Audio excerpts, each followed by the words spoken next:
the vector v should be written as a linear combination of the vectors a and b. So this means we are looking for numbers s and t, so that v is s times a plus t times b, so linear combination.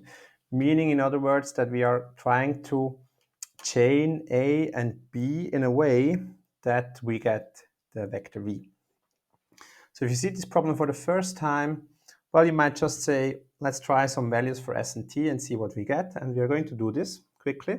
So for instance, if you try s2 and t1, and you calculate that, you will get the vector minus 2, 11. So not the one that we are looking for. Let's try a second pair of values, s minus 1 and t minus 3. If we try this pair, we get the vector 11 minus 18. In this case, the first component, 11, is correct, but the second one, minus 18, is not correct. So testing some values doesn't really work. It might in some cases, in some easier cases. You might get lucky and guess the values, but we need to find a way how to do this mathematically, how to solve this mathematically, and a way that always works somehow. So let's think about this problem. And well, if you look at this, you will notice that this looks somehow a bit like an equation. In fact, it is an equation. An equation is hidden here. If you look at the x component, we have this line here, right? We can write this as 11 equals 1s, so s plus minus 4t, so minus 4t. So that's the first equation. We also have a second equation, which is this one.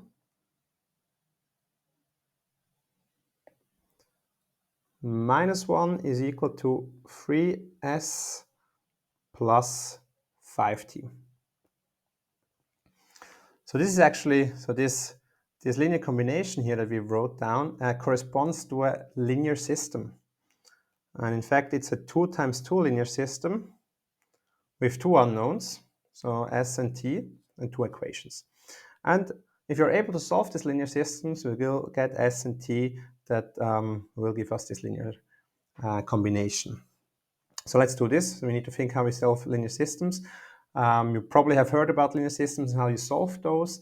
If not, make sure to repeat that, because that's very important in analytic geometry. You will encounter linear systems again and again. So one method how to solve this is you solve one of the equations for one variable. So that's the substitution method. So the easier one would be here the first equation, and we could solve this for s. So let's solve this for s. We get s is equal to, take this to the other side, 11 plus 4t. Okay, now what we can do is we can plug that value here for s back into the second equation here. And that's what we do. Yeah, so we get minus 1 is equal to 3 times, now the value that we plug in for s, 11 plus 4t, and this plus 5t. Now we have an equation with one unknown. We can solve this for t. So let's simplify this. Minus 1 is equal to 33 plus 3 times 4t, 12t plus 5t. Count that together, we get minus 1 is equal to 33 plus 17. We take 33 to the other side, and we get minus 34 is equal to, this should be 17t, minus 34 is equal to 17t. And finally, we can divide by 17 to get t is equal to minus 2. So we get our value for t.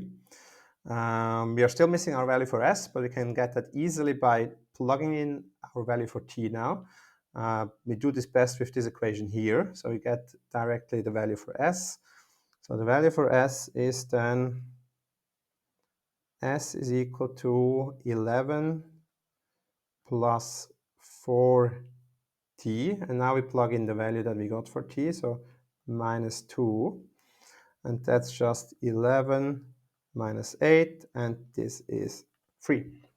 So we have our value for t and s.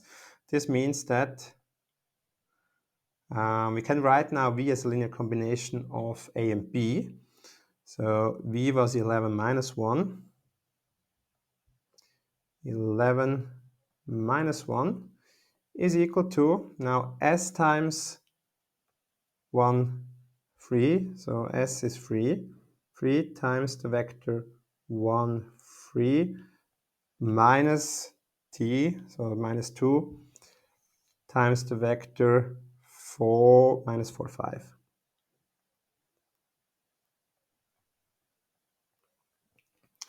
And you can verify that this adds up and gives us the vector 11 minus 1. So we found our value s and t in this case.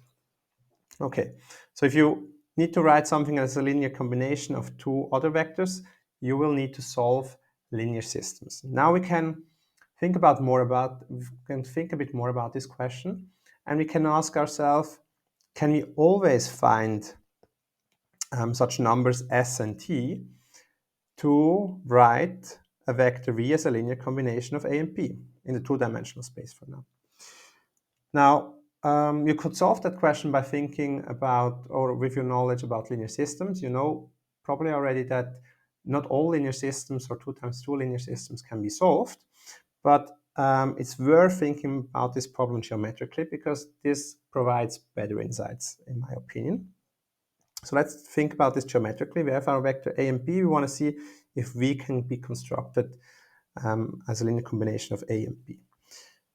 Now, the way how to think about this is, well, let's stretch a and b or compress them and then combine them or chain them up as a linear combination.